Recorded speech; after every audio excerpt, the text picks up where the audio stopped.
Okay, so today we're joined by my old friend, Professor Noah Giansiracusa. So I'll give you a bit of a blurb about Noah. I mean, first of all, Noah is a mathematician and writer, a public speaker whose work sits at I guess, the compelling intersection of quantitative reasoning, media systems, and public understanding of technology. He's very widely recognized for his scholarship on algorithms and misinformation and anything else that has to do with what we used to call fake news, including his very influential book, How Algorithms Create and Prevent Fake News.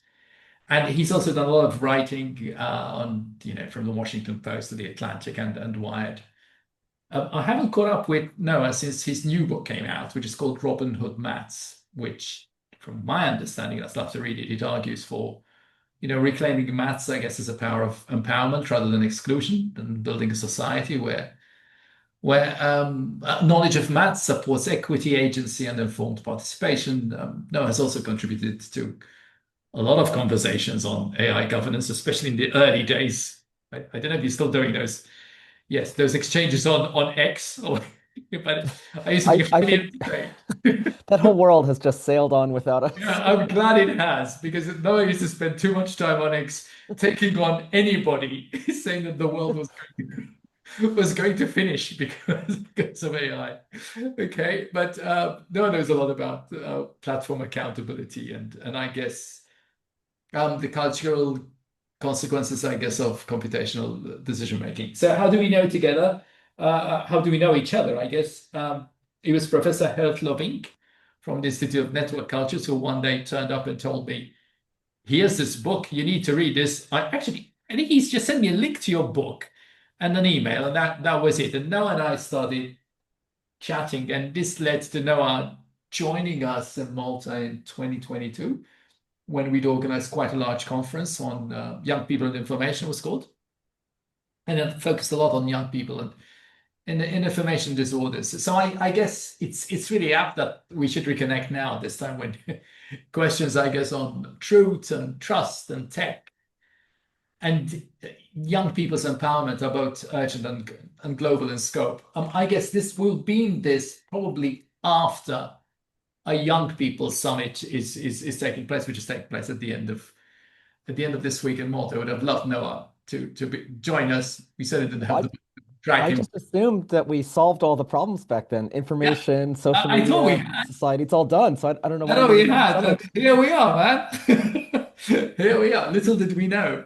So I guess on the basis of that, I guess one of the challenges I have, and I started those days, is trying to get my students to ask questions. And I've been rather devious and got my students to go out and ask other people questions. You don't want to answer my questions, go out and ask better questions to other people. So I think the first question has to be about your book, okay? So my understanding is it argues for uh, democratizing access to maths tools and literacy is something I'm really interested in. So just give us the background. Why did you write it, and how does it intersect specifically with your earlier work on Yeah, I mean, algorithms and misinformation? what happened is for the earlier work, I was reading a lot about social media algorithms because I was really interested in misinformation and how it spreads and proliferates. Things like deepfakes, which now we're seeing a new incarnation of in Sora and all this AI videos, AI slop.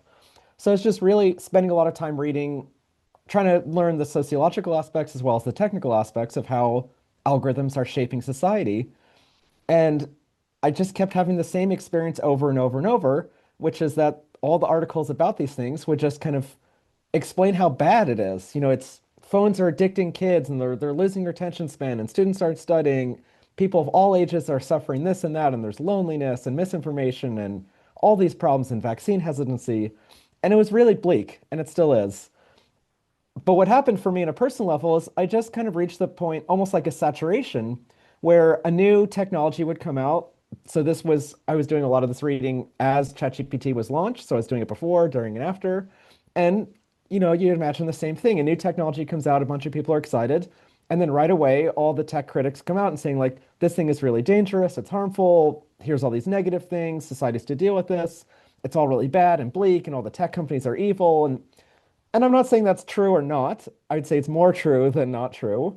But what frustrated me, it was just the same thing. It was always pointing out how bad the world is and how bad things are. And I just got to the point where I found it so almost crippling, where anytime something new came out, I knew right away the reaction was going to be the investors are excited, they could make their billions of dollars, the venture capitalists, and everyone else would be talking about how bad this is and it's ruining the world. And it got really frustrating. I thought there's got to be something we can do.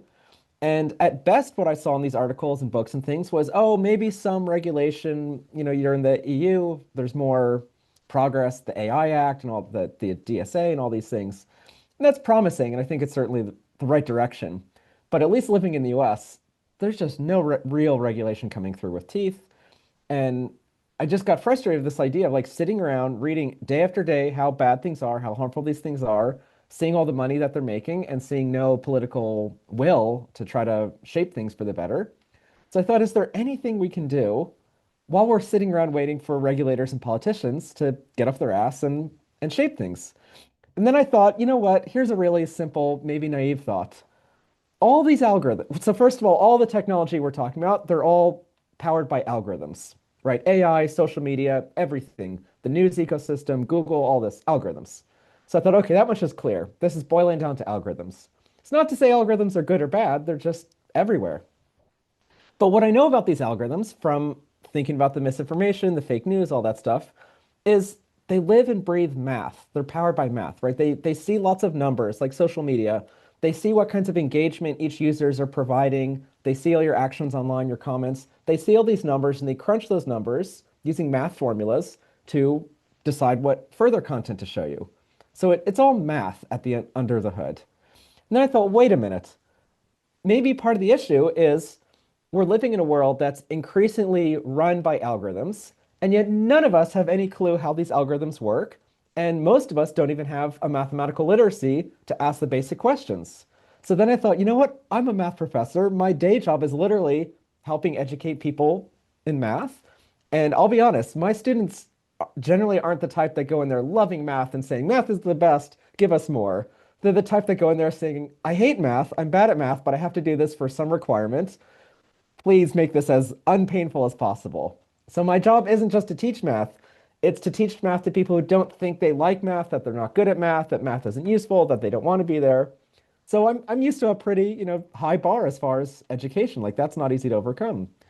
But it made me think it's possible. I've had enough students that come around thinking, that wasn't so bad. I kind of get what's going on.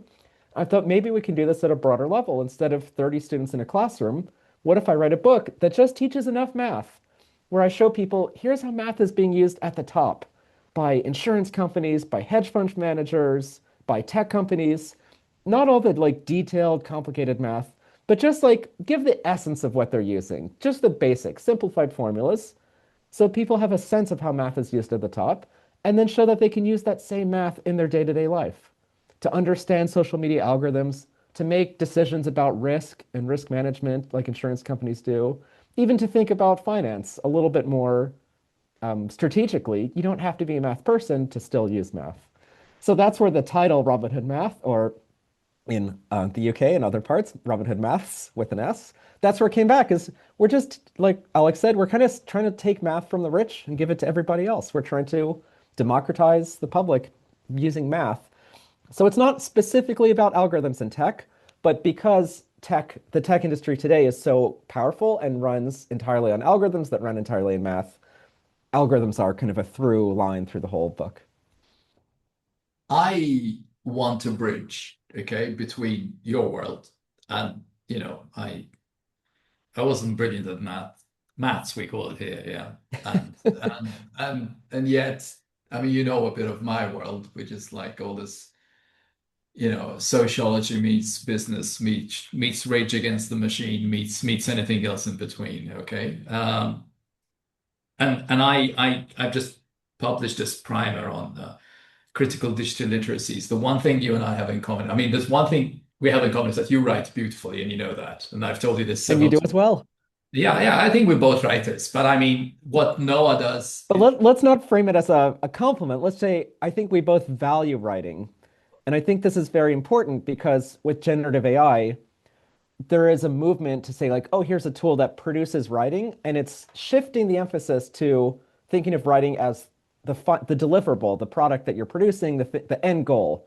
And I think Alex, what you and I share, I won't even use the word talent. I'll just say it's a real interest and passion for writing that I think we both like the process of writing itself, that it helps us understand the world and break down concepts, and it helps us kind of move forward our discussion. So that's how I would frame it. Yeah, and I think that writing makes you think. And as you said, we're now in this age of, I mean, in the way I'm jumping the gun of almost like prompt engineering, no? That, Hmm. with Anastasia and whoever else wants to listen to me, I'm saying my job is not to tell you not to use the tools, and I still consider them to be tools, but to get much better at using them.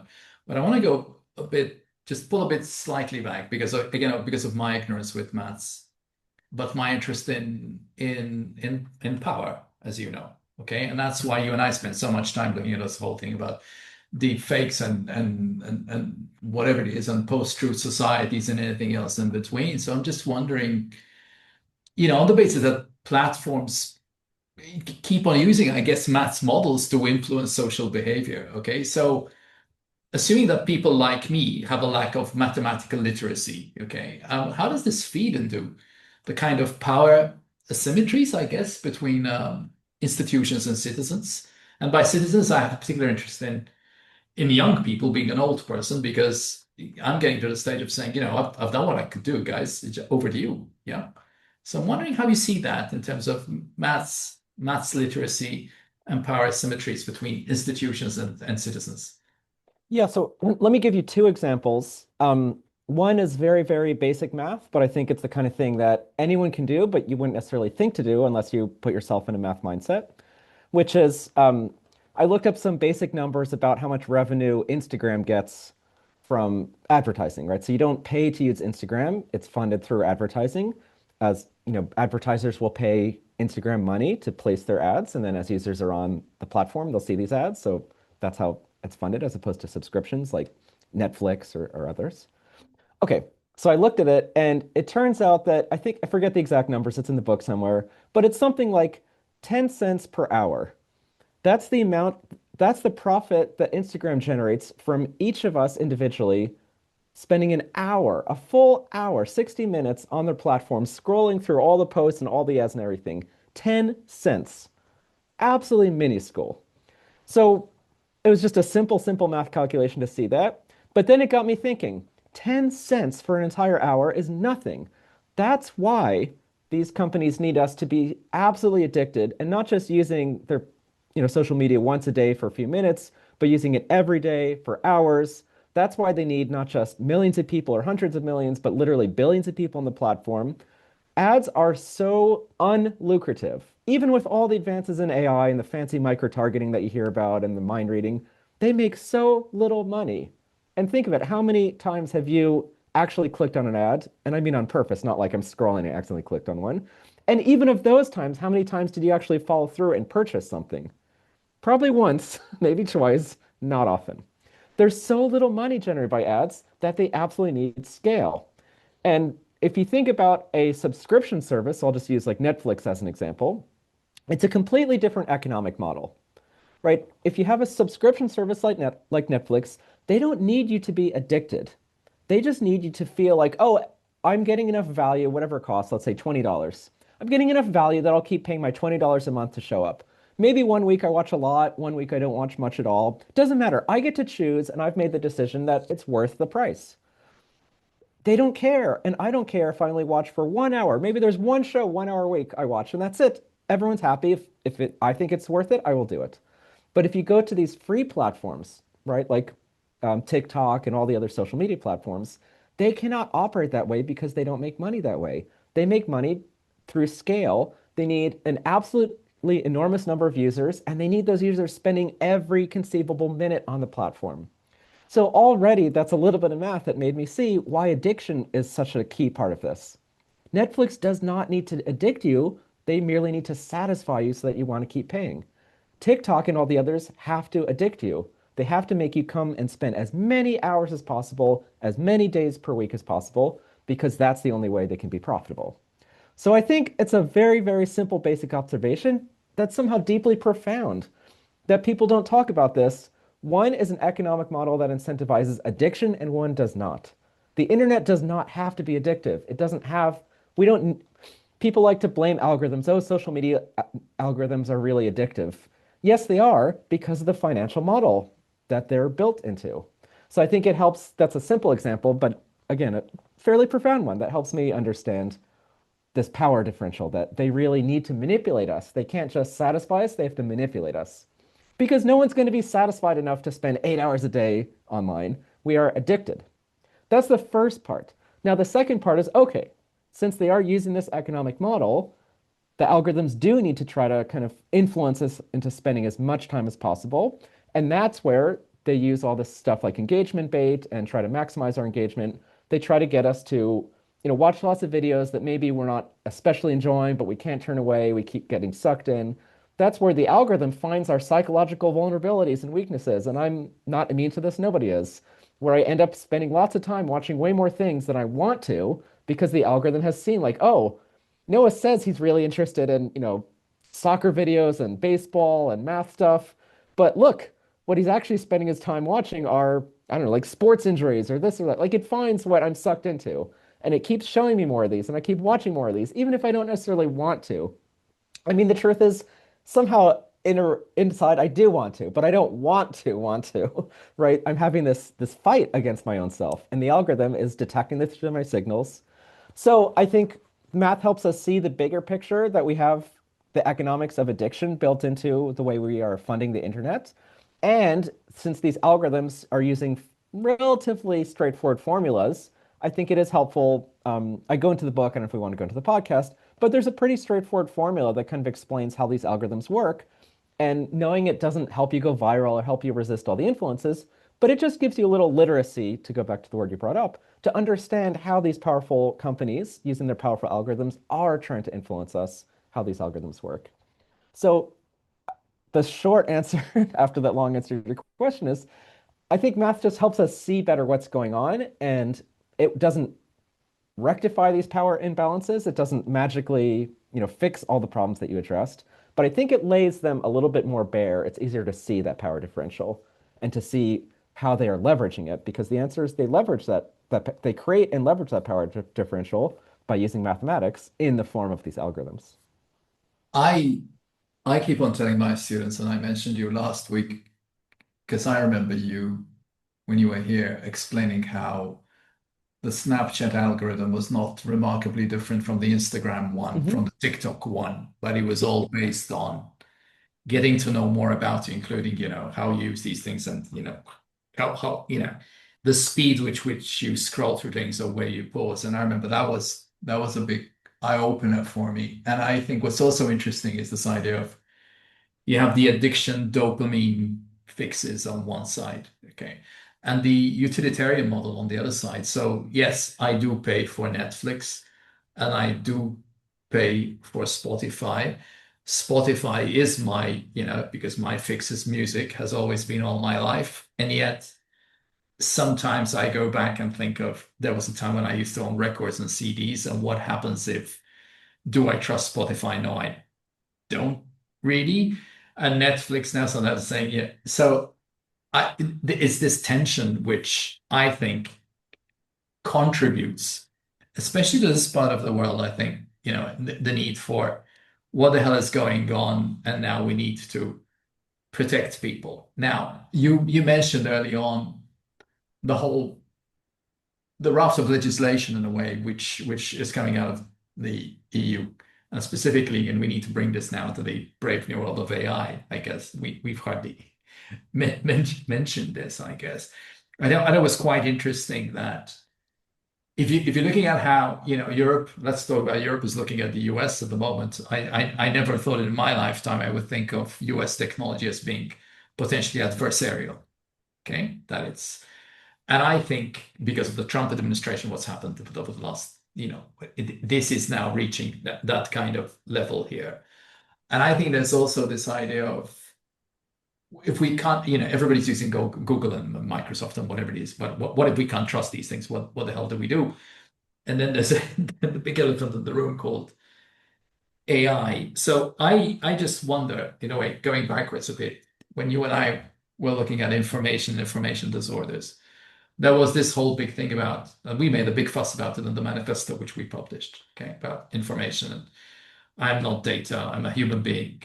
And at the same time, it's like people who regulate don't understand what's going on. Do you think anything has changed over the last, since I last saw you, let's say 2 years? This whole either obsession with regulation.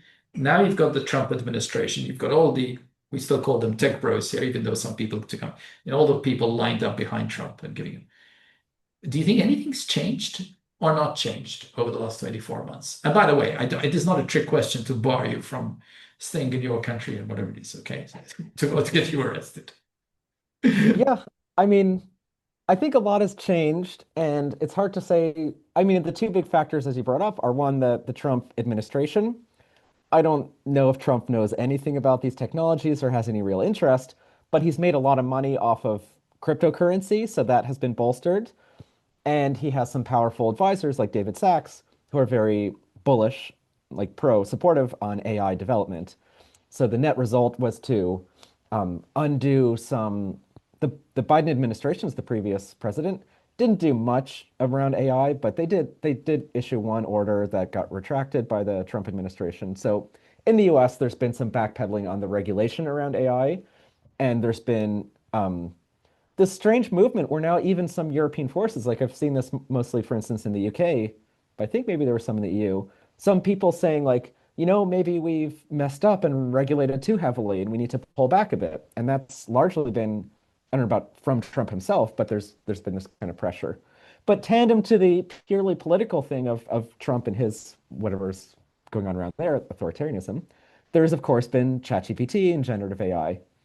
And what impact has that had? So thinking of the more like sociological side, AI has been around for many years. It's been, I would say, prominent in tech products since around 2012, but it was not prominent in households. It was not exposed bare in households until ChatGPT came out. So what I mean concretely, and I'm teaching an AI course, a graduate course right now, and I was just talking to students about this because everyone knows ChatGPT and we're talking about this, but the prehistory is actually quite interesting. So the main technology that led to ChatGPT was developed at Google in around 2017. In 2018, Google deployed a product to basically apply that technology to help process search queries. And the idea was previously a search query wasn't much better than a keyword search. If you wanted to find, good restaurant, Malta, you just type in words and you get kind of keyword matches. But Google wanted to actually process the language and understand it and find links and, search results that more, a deeper understanding of language than just matching words. So that's what they developed and that's what they used. And then eventually, within a few years, every single Google employee who was on that paper that kind of introduced that transformer, that piece of technology, left, and some of them went to OpenAI, and lo and behold, ChatGPT came out a couple years later.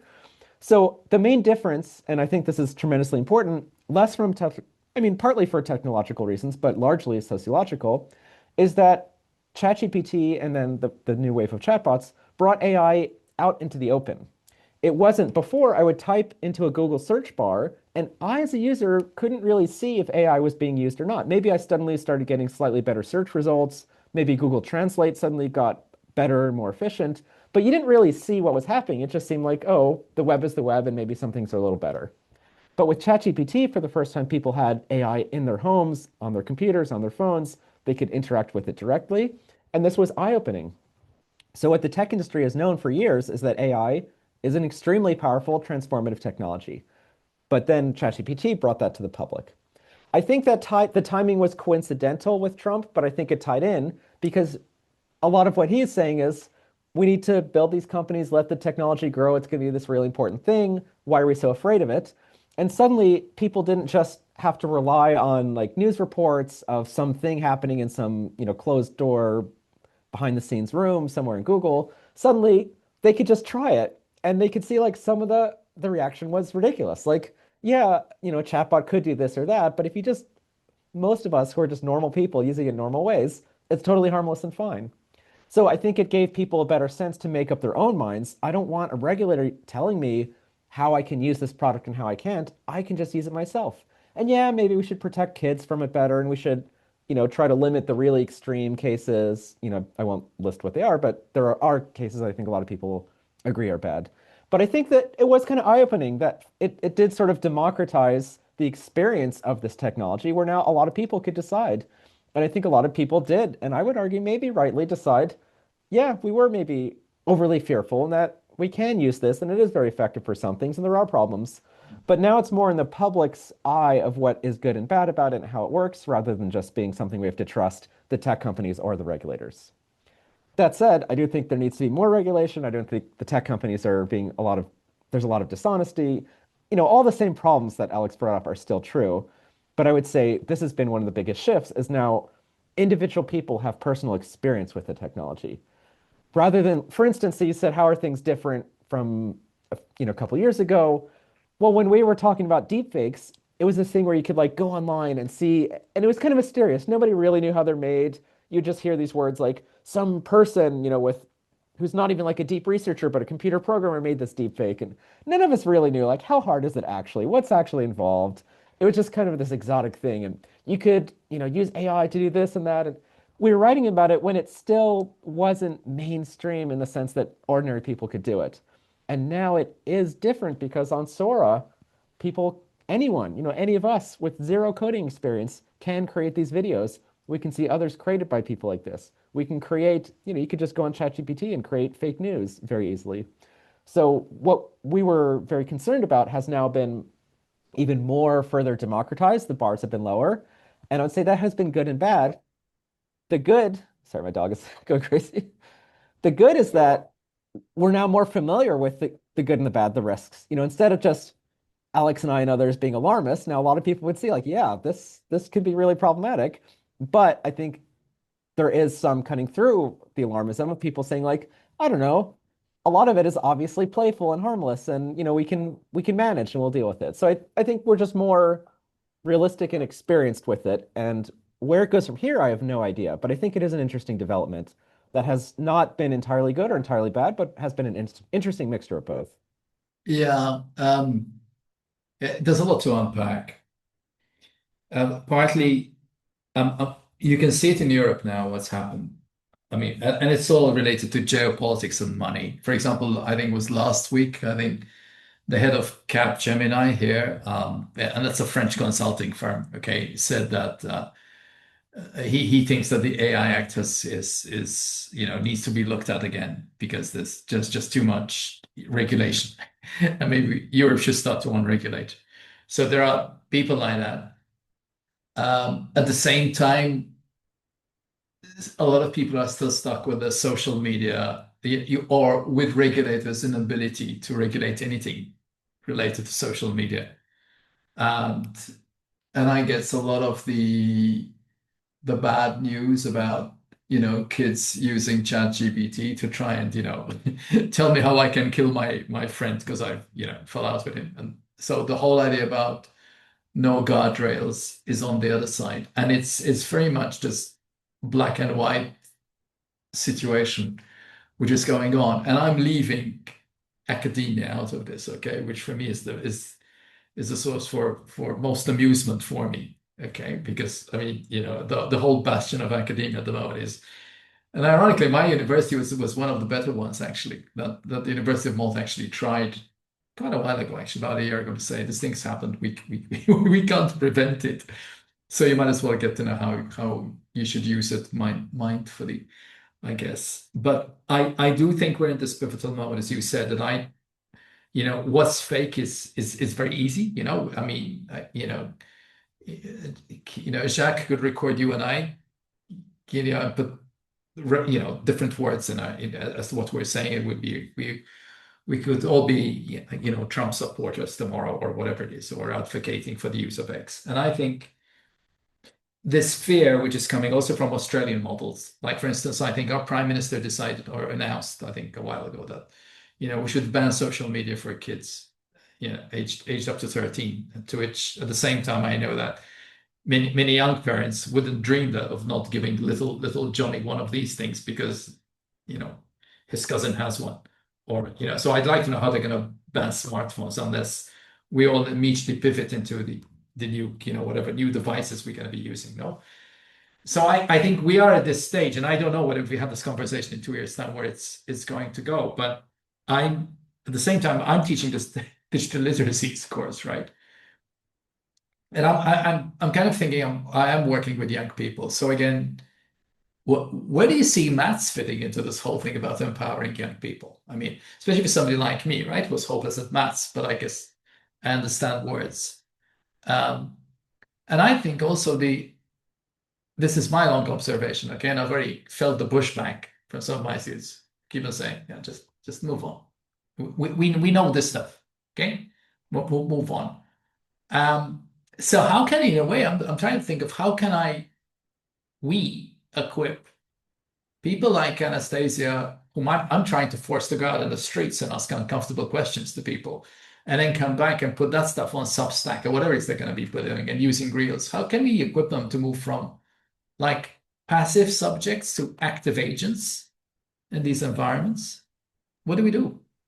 Yeah, I mean, obviously I don't have a full answer, so I think we just have to think about what steps could we take that would put us in the right direction. And I think this is one of the challenges is anytime someone proposes something and frames it as a solution, it's very easy to see the limitations, the drawbacks, and be critical. And I think that's kind of paralyzing us from just taking steps that would make things better. So I just want to caveat, nothing I say here is gonna, math is not gonna solve our problems, but if it can make them a little bit better, we should. So there was a world before internal combustion, right? Everyone's on horses and steam trains and things, and the internal combustion engine comes along and it changed society, right? There's cars everywhere. We're redesigning buildings and things changed pretty quickly and pretty extensively, and it was a big disruption, right? Not so dissimilar to the kinds of disruptions we have now. It's not that everyone had to train to be a mechanic, but there was some satisfaction in just saying, like, you know what, maybe as like a basic science topic, we can teach students just the rough idea of how internal combustion works so that we're not driving around in these machines that have this magic thing that, nobody knows how it works. They're like, all right, I kind of get the idea. There's some gasoline and it explodes and it pushes a piston and that creates a force. And, just at that bare level. And I think that helps us understand that this is an amazing technology, but it's also not a magical technology. That's what we're lacking right now with algorithms. Every single one of us uses social media, uses web search, uses AI, generative AI, etc. And we're back at that stage where it's all just magic. Every single thing, 99.999% of people who use these things have zero clue, and it's not their fault, but it's like driving a car where you have no idea what's making it go forward and how it's working. You just pour this magic fuel in that makes it go. I think that's an unsettling place for society to be, and it's not where we're meant to remain for long. I think that's the transition period. I think we move to a point where we do teach in a sort of basic human literacy sense an understanding of how these things work. And I think math is indispensable for that. I think math is the language these algorithms are written in. I think we don't need to be engineers, and I don't know how to fix my car's engine, but I have the basics. I know the rough idea of what gasoline does. That's what we need to aim for with algorithms. I don't want people to all be coders and learn how to write their own social media algorithm and debug 100,000 lines of code. I want us to know the basic parts, the basic moving parts, and what powers them and fuels them. Because I think once we get there, it will be a lot easier to see how our data is used to power these things. Everyone knows it is, and that data privacy is important, but it's kind of abstract and disconnected because it's like saying, oh, I know cars need fuel, but I don't really know what they do with it. Well, that's what I feel like we're at with these algorithms. Yeah, I know they use data, they're powered by data, but I don't really know how. So I think getting further so we can see how your personal data powers these things, it shapes your experience. Getting some understanding of why your actions online, what you do, affects what you see, it can help. I mean, even little examples. Like I was just watching, I forget which, they're all the platforms are identical now, as far as I can tell. They're all like short form videos, they have TikTok clones embedded in them. So I was watching one of them, maybe it's Instagram Reels or something, and there's some video and it has text, and I'm like stupidly, reading the text. And then it's the beginning of some little joke or story or something, and then the end flashes super fast. It just, the words appear, and then within half a second, they're gone. So of course, like, all right, damn it, now I have to watch it again. So I watch the whole thing and I get to the end, same thing. So what did I end up doing? Watching this like 4 times. And then I remember the number of seconds you watch a video is one of the factors in the TikTok and all of the other platforms' algorithms. That's how they count engagement. If it's a, let's say, 5-second video and you watch it 4 times, you've now given it 20 seconds of watch time, of engagement. So yes, that was specifically designed to get me to watch it several times. That was the whole point. As soon as I see that, it makes it a little bit easier to know the tricks they're doing, to resist them. So it's a basic form of literacy that if you know the formula behind these algorithms, there's no key that now I'll suddenly get all the content I want and not all the, misleading clickbait stuff, or that if I'm a producer, I'll suddenly know how to go viral. But it's a basic understanding that this is the world we're living in and working in, and this is how these things work. And I think there's similar things. It's a little harder with generative AI because there the algorithms are much more complicated. But still, I think there's examples where, I don't know if it's math necessarily, but computer science math, it's hard to draw the line, where I've seen so many articles talking about we need to know the data that these generative AIs were trained on, right? Because if it's trained on 4chan, then um, it's going to act like a 4chan troll and blah blah blah. And I'm so frustrated when I see that because that's partly true, but it's not the whole story. Chatbots have 2 stages of training. One is when they passively absorb a whole bunch of text, like, Wikipedia and the internet and scan books and all this. They just kind of soak up all this text looking for statistical patterns that help them predict which words follow which words. That's training stage one, and that's where the training data, all this text that comes up, matters. But the problem is they use basically everything, that all of them are trained on pretty much everything. I don't think it really matters. Step two, I think, has a much sharper focus, and I don't see anyone talking about it because we don't have that algorithmic literacy.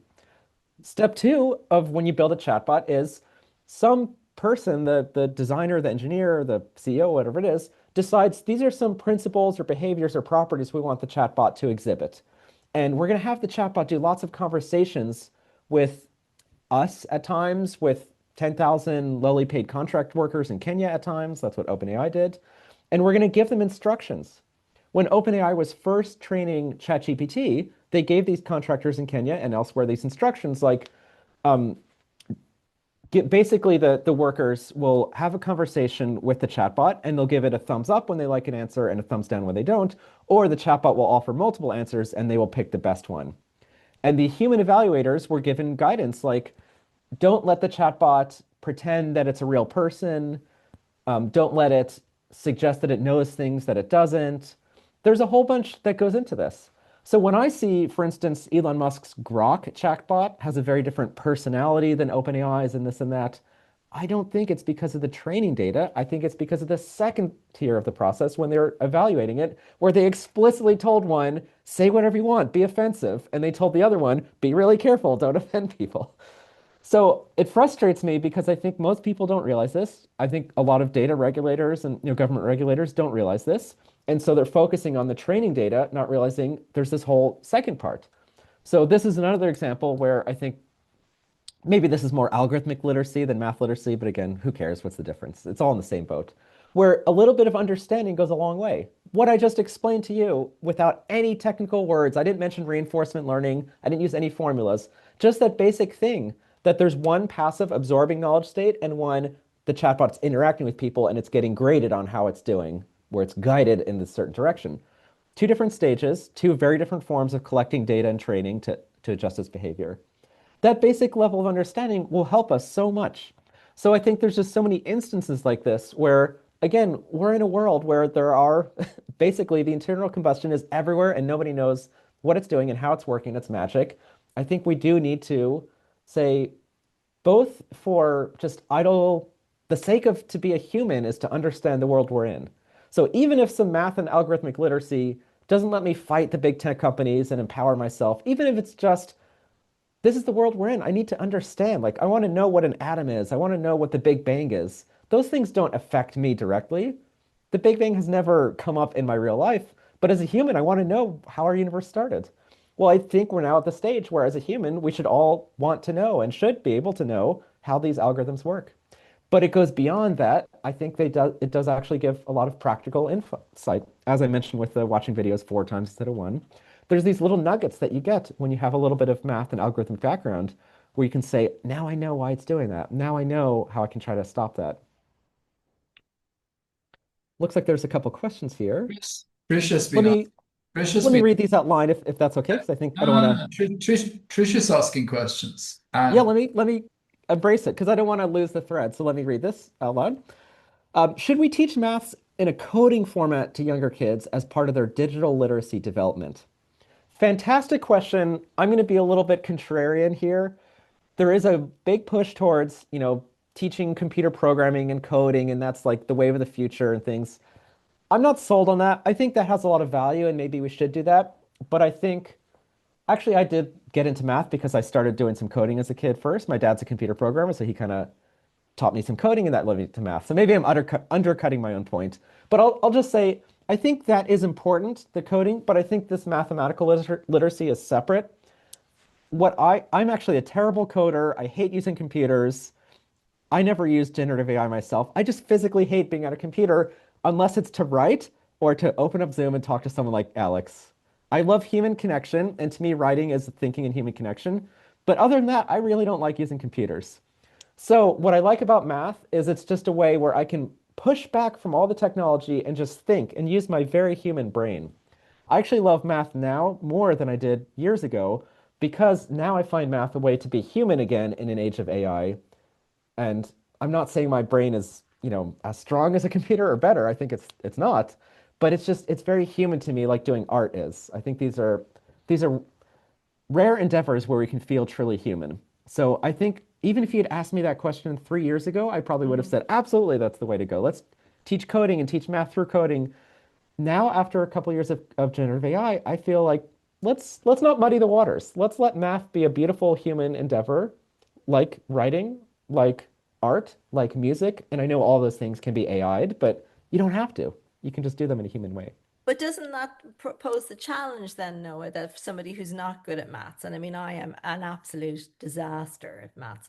So, I even looked at some of your YouTube videos and everything else and different things you talked about, and you're talking about ones and this and that, and I'm already lost. So I'm kind of wondering, say, we have Gen Alpha, who Mhm. are, they're the ones we kind of really need to maybe hone in on now. Then we have my generation who are X's who have decided we just can't do maths. So therefore, how do we figure out the algorithm? And as such, should we then try and make maths more approachable? And I suppose that when I say coding, I'm kind of thinking, well, if that's fun and kids like doing it, and it kind of came to my head because when I lived in Ireland, we have like coding clubs for kids. It's huge coding at home for kids. And you would see those kids that do the coding on the Saturday morning are really good at maths. They Mhm. just suddenly the numbers start coming to them and they start understanding, P and one and Y and X and all these things. And that's why I was wondering if we have to keep maths as a pure entity on its own, and I'm a writer, so I get the creative aspect of the writing, but that also alienates a big group of people who are Yeah. numerically challenged. So how do we fight that in a literacy situation? Okay. So two absolutely phenomenal point. I mean, when bravo, I think that's absolutely perfect. Two Alex, components you to a taught me response. well. Well, great job, Alex, and great job, Trish. So two components to that. One are we should just try everything. So you're absolutely right. There are some students where coding in the computer is the way to make math come to life, and they can really see things. There's this wonderful YouTube channel.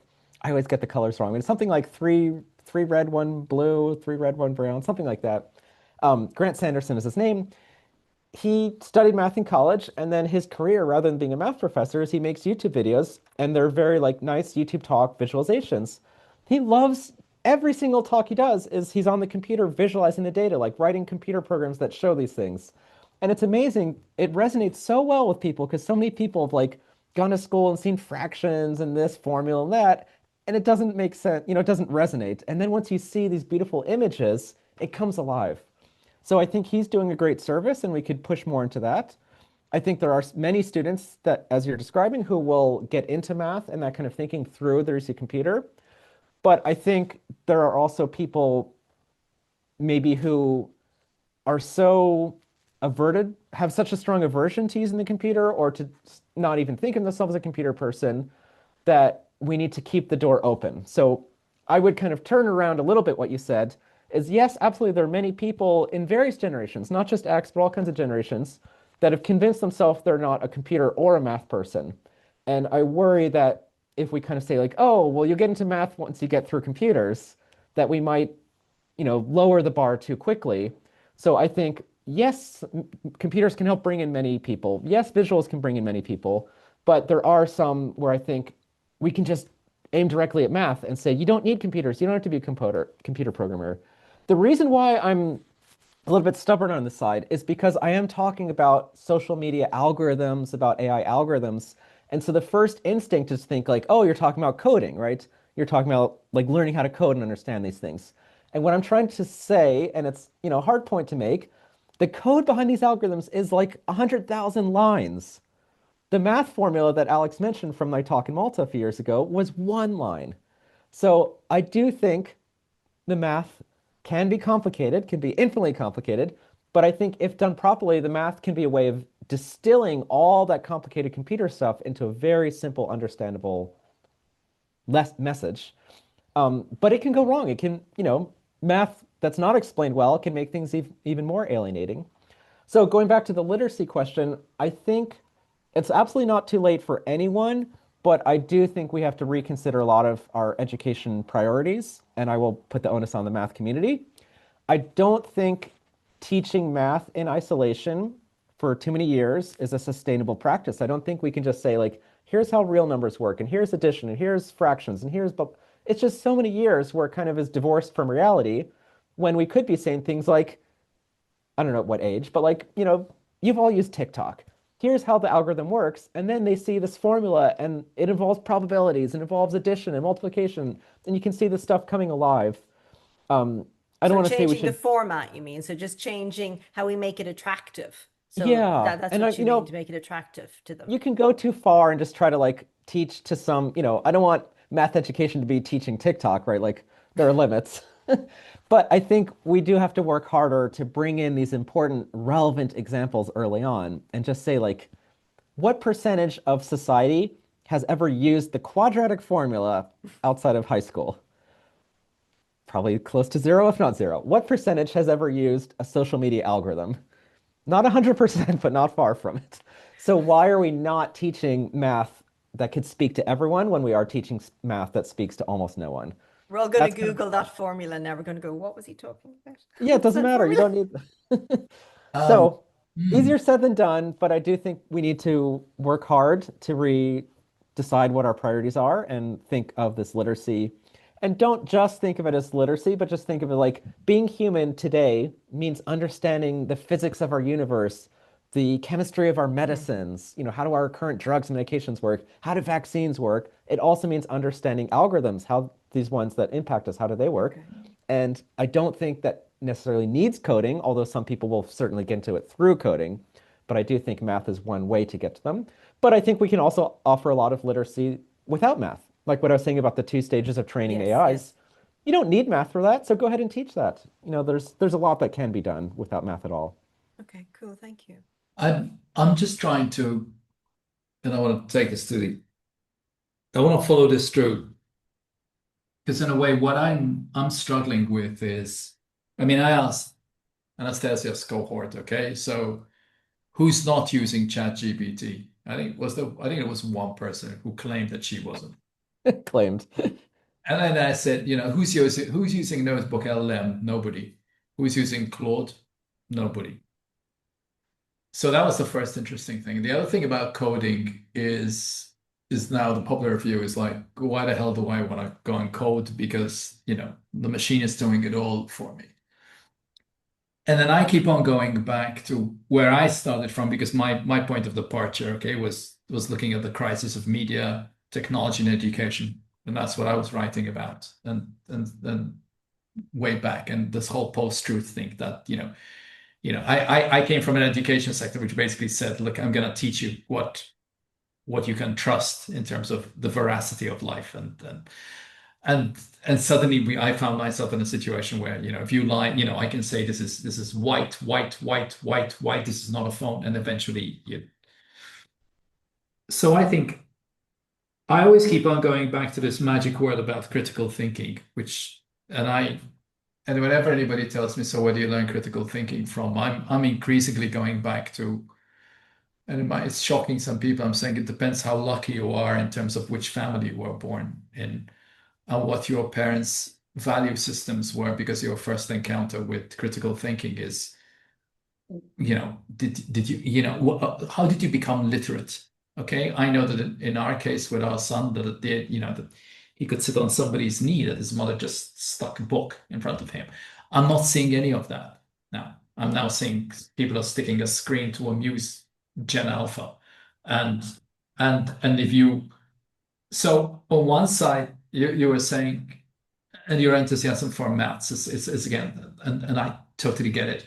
It's the same as my enthusiasm for music or my enthusiasm for even digital literacies, which are what I teach, this whole composite about, you know, from critical thinking to communication skills to waving your hands about it. It used to be called the old gamut of 21st century skills, except everything got amplified because of technology. So I keep on thinking about that. It's like, what forms of critical mathematical reasoning are most important in a way for navigating our contemporary media and also our political ecosystems, because we're in that. Okay. So I don't know if you have any. Yeah, I mean, it's a great question. I was just thinking about something very close to this recently, like just while walking the dog kind of thing. Um, Let me start by going back to something interesting you mentioned about the coding. Like, oh, there's all this voice that we don't need to teach coding because AI can. And I'm very much not, I mean, Trish and I were just talking about like the need for coding, and I was like, oh, you don't need to teach it. You could just teach math. But actually, I'm very pro teaching coding, you know, in a general sense. I'm very pro teaching coding, even as AI automates more and more of coding, because I do think coding is basically the same as writing. It's a way of helping us think clearly and precisely and process our thoughts. The difference is that writing in natural language, like English or whatever language you're in, it's a different level of detail, right? Like it's kind of bigger picture, more nebulous thoughts. Whereas with coding, you're processing very, very precise thoughts. Like I want to get the computer to do this, so how do I put these moving parts in the right order? But it's the same idea where when I code, yes, there is the ultimate like, oh, I want to produce software that'll do X, Y, and Z. But the process of coding can be very helpful in training your brain to think in a kind of methodical way where you get the pieces lined up and help you understand the problem itself better. So if I just ask like ChatGPT, write a program that'll do such and such, I might not have carefully thought about what it would even mean to succeed and to do that. Whereas if I try to code it, I'll run into the issue like, oh yeah, what does it even mean? What am I even trying to achieve? Maybe I realize I want a slightly different goal. So coding can be very clarifying. Okay, so math, I'd say, has a similar role in that I did criticize teaching math for math's sake and all this abstract stuff, but part of why we've done that for thousands of years is because it does help train your brain to kind of think in a certain clear way. That's not like the universal way we should always and only think, but it is a helpful mode of mentality to get our brain into to think in this sort of deductive reasoning way of like, oh, if I do this, then this, and here's the consequence. And you can do that without math. This is where I get annoyed at some math people like, oh, math teaches you how to like prove things and be correct and right. And I'm like, I know so many smart people who think very clearly, very rationally without any math at all. So math doesn't own that. It just is a useful way to try to build up those skills, just like coding. And, there's probably some people who speak very well without writing. I'm not one. Like I need to write first and it helps me clarify my thoughts and then I can speak. But there's different ways brains work. But let me go back to your actual question. So I'll give an example. You were saying what kind of math would help us, like not literal use of math, but like that kind of thinking, that clarity of thought would be helpful in society. And I'll give you an example. You probably heard that very recently, like within a few days, sometime last week, OpenAI officially restructured their confusing like for-profit, non-profit, division, blah, blah, blah, whatever it is. Okay, I don't want to go into the details of that, but I read their little blog post about it, and I was curious, like, oh, so what's your nonprofit going to do? Probably just make AI. That's the same thing as your profits. What's the difference? So they mentioned that their nonprofit is now valued at whatever, I don't know, $37 billion dollars. It's considered like the most well-endowed nonprofit in the world now, or one of the most, like up there with the biggest, charities. It's like, okay, but what charity are you actually doing? Like you're just making AI. So I read down a little bit further and it mentioned something in healthcare where they're trying to like speed up, drug discovery and this and that. Okay, still sounds like the kind of thing a company would do. I don't see how this is charity, but whatever. But what I found interesting that goes back to your question, Alex, is they had this line they said with the kind of medical applications, they want to build this AI that will maximize the benefit and minimize the risk. And this is an example where I think we need mathematical literacy. What the hell does that mean? Maximize the benefit to who? Is if it benefits Sam Altman by another $100 billion and it hurts all of us, is that maximizing the benefit? If it maximizes everyone in the northern hemisphere, but it harms people in the southern hemisphere, does that count as benefit? All benefits are distributed across different people in different ways. So the idea that you can maximize benefit doesn't make sense.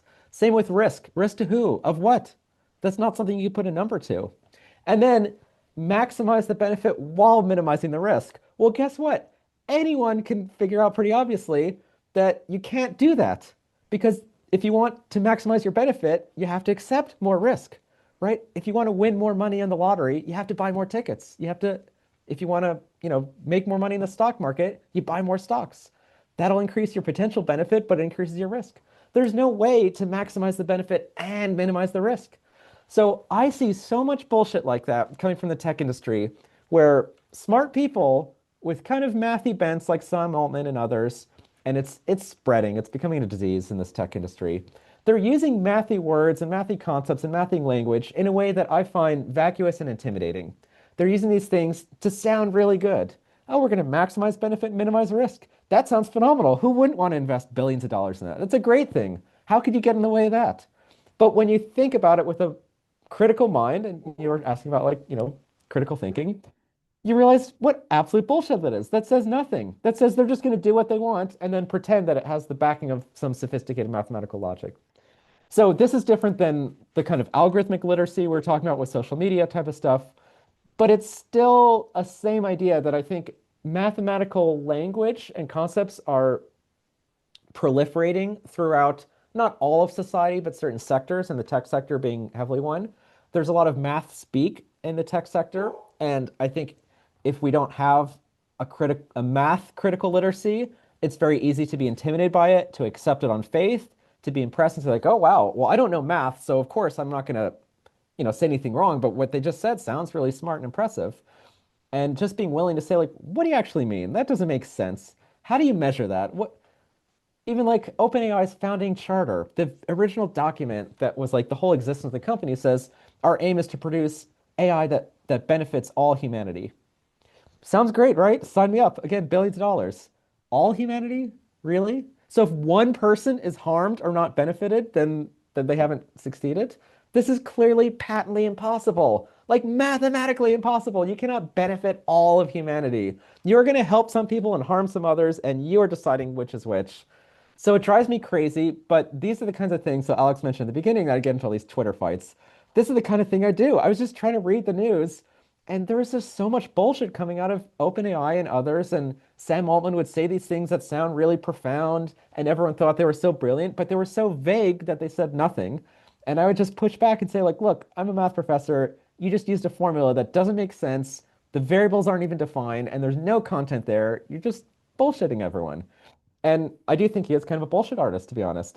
But he's able to do that in part because he speaks vaguely, and math gives him amazing ability to say something that looks extremely precise, yet says absolutely nothing. It's like the bullshit artist's dream. It couches nothingness in the aura of brilliance and specificity. That would be very hard to do with a language like English. So I do think they're having the whole public better educated towards a kind of critical thinking in math of like, okay, not everyone's gonna be a math professor. So I do think more math-y people need to push back on this and not just accept it, do what we can. But even just helping people like, you don't have to, so Trish mentioned like numbers and zeros and ones. Okay, even if that's too much, what about just saying anytime you mention something that sounds like a quantity, something that's been measured, just ask, how are you measuring that?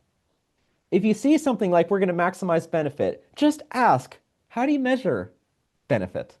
How do you measure risk? How do you measure? Just asking, how do you measure these things goes so far. Or like, oh, we produced a new generative AI system and it's the smartest one yet. Oh yeah? How do you measure that? How do you measure that it's smart?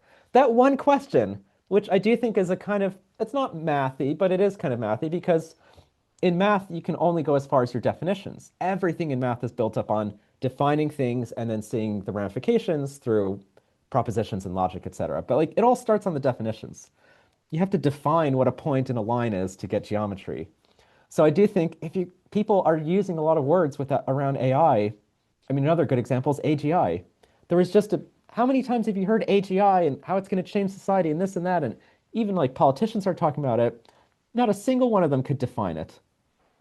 And as a mathematician, I feel like, what are you doing talking about this thing that you can't even define? Like that's just so like you're going to have a house of cards. The whole thing's going to crumble. So just recently, a few weeks ago, a whole bunch of researchers, like 50 researchers, put out a paper trying to sort of better define AGI.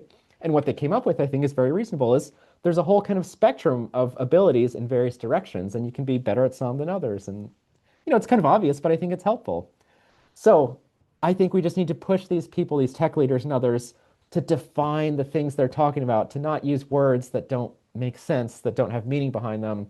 And I think mathematical thinking and training really forces us to do that.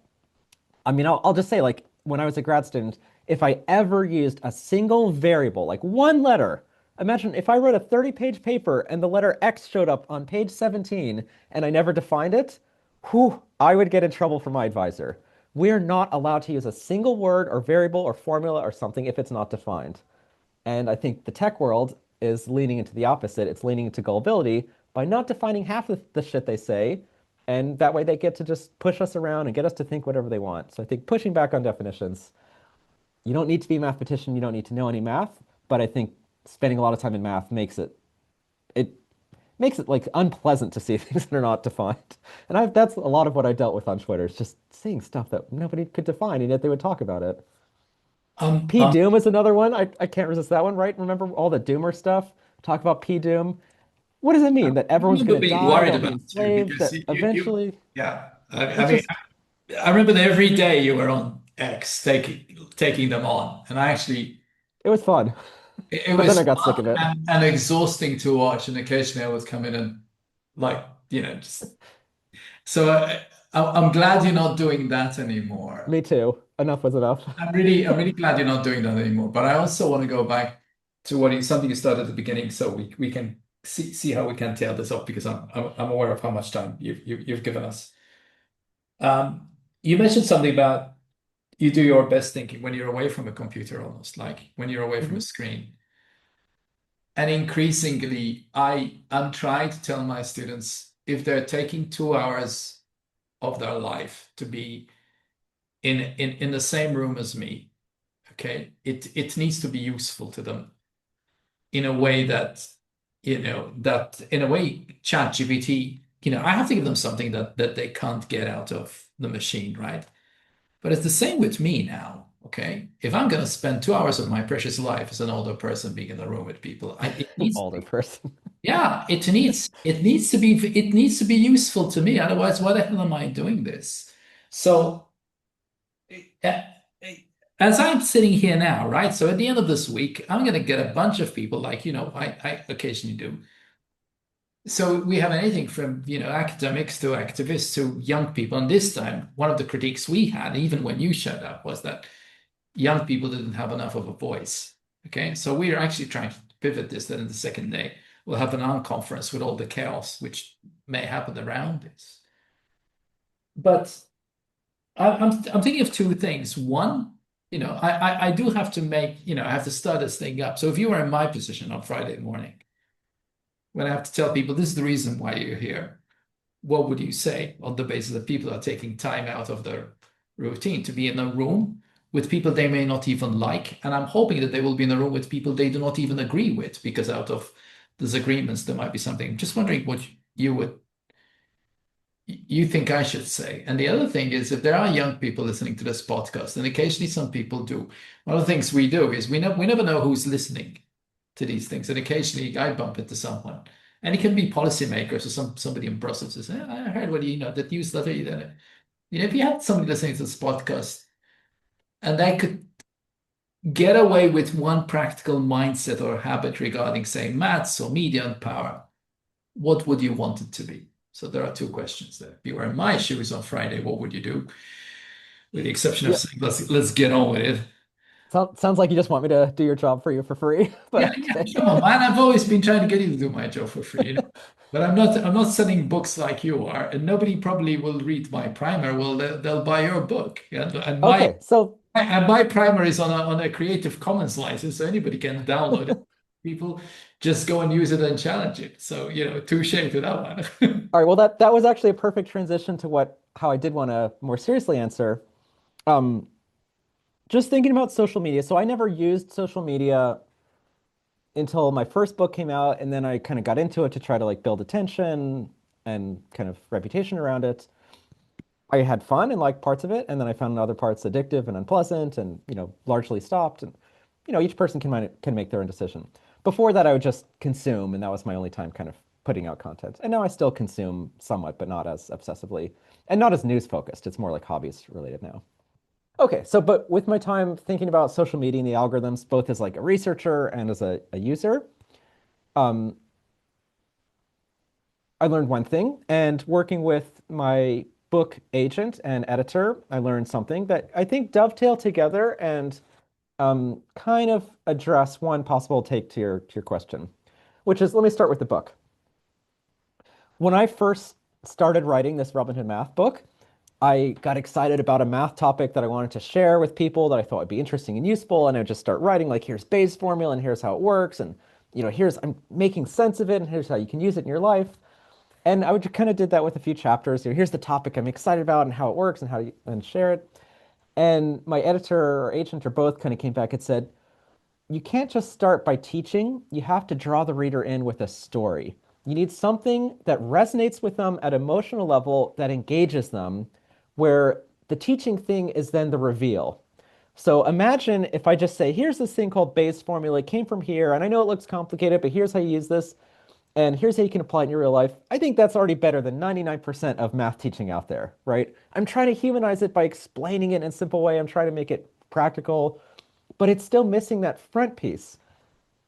Imagine contrasting that with, you read some story, there's this thing going on, some new drug that, like the obesity drug that people are trying, and it seems promising, but there might be risks and blah, blah, and we're trying to figure out how we can balance these things. And there's this formula that helps explain how to do it. And now guess what? You want to know that formula. You did not start the chapter wanting to know that formula. I was trying to force it on you. When you start with a story, you can lure the reader in and pique their interest so that now the formula is the reveal. Now they want to know how it works.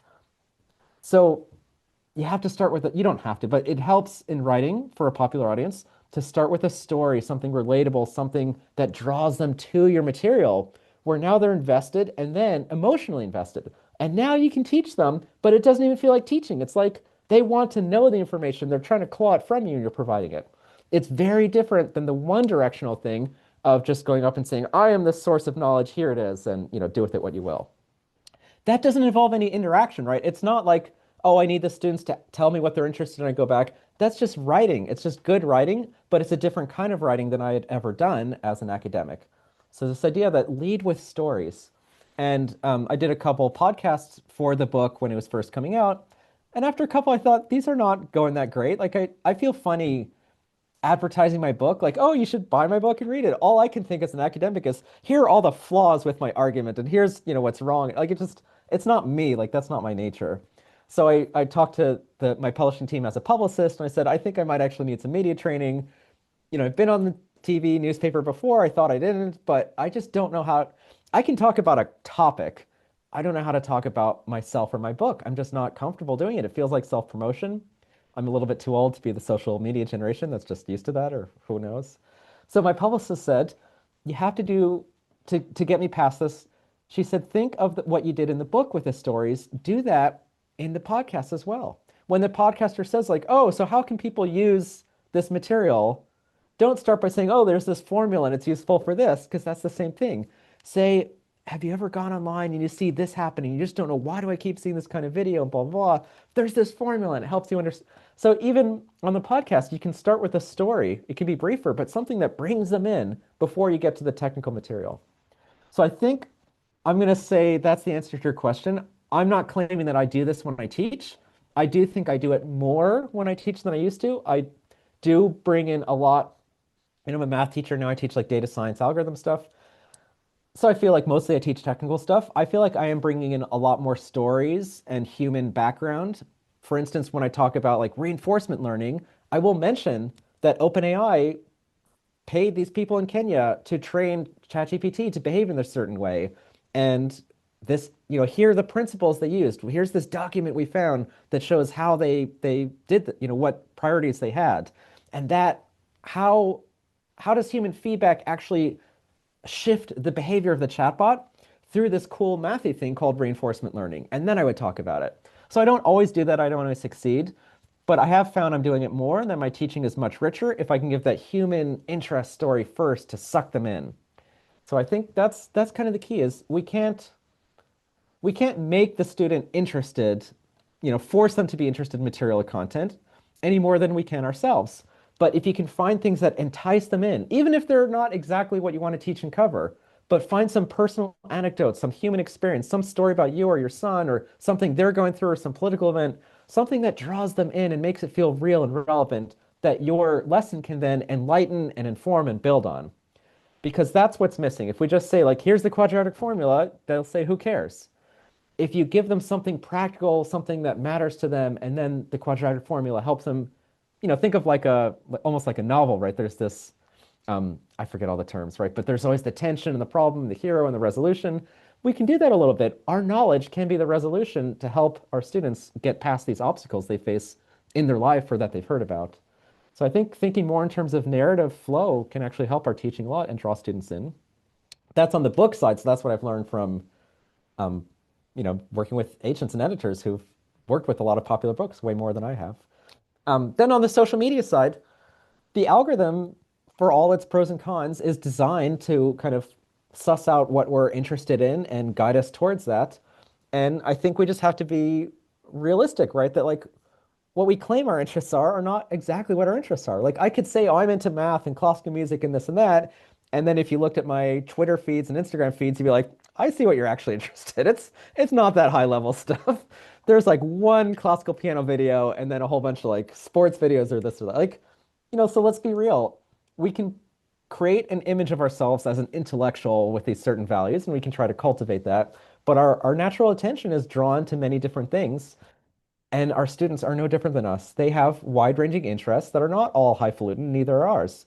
So I don't know the answer to that question, but I would just say, look in your feeds and you will see a window into how your students' feeds are and hence what their interests are. It is broad and it is not all intellectual. And that's a challenge because it's hard to make ourselves intellectual, so it's hard to make our students intellectual. Intellectual meaning, informed and curious about the world in a deeper sense. So I don't know, stories are the key, but also recognizing, not being frustrated like, oh, what's wrong with this generation or that generation? And just say like, we're humans. And yeah, like we don't always want the heavy, serious stuff. We want all kinds of different things.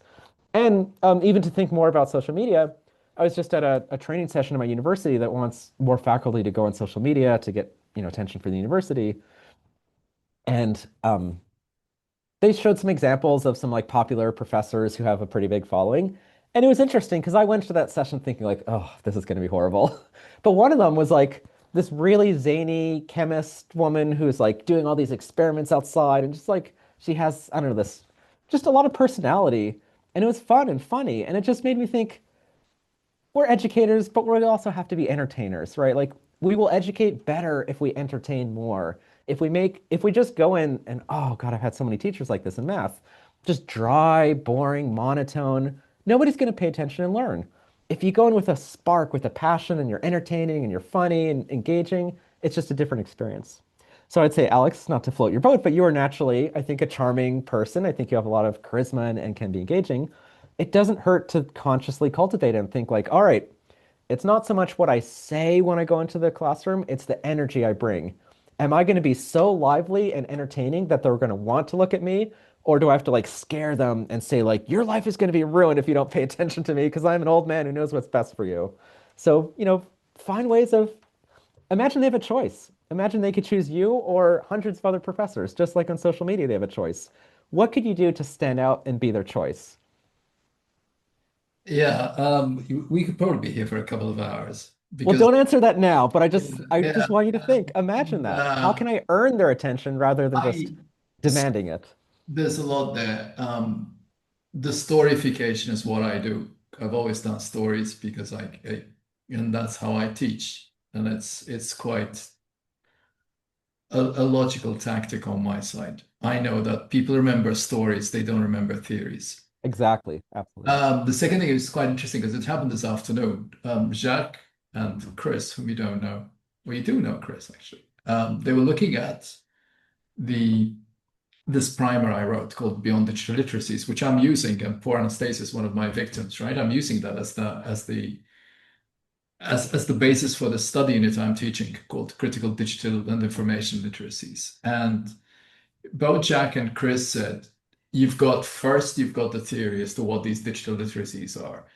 And then you've got all of these so-called myths about young people. You should juxtapose those. Okay. So first talk about the assumptions that people make about young people, and then introduce the theory as the reason Interesting. as to it's trying to sort out a problem, and then, you know, go back. And they're absolutely right. So I've literally just changed things around. I A lot of this stuff has also got to do with other things which we don't have time to talk about here, which is like identities, how we construct our identities, who we are when wherever, the way we're communicating online or via screen. And increasingly, and I this is the last story, I guess, related to my son when he was in Amsterdam, and I remember buying him a 10 euro, I think, subscription for him to go to a cafe in Amsterdam where they were actually told, leave your phone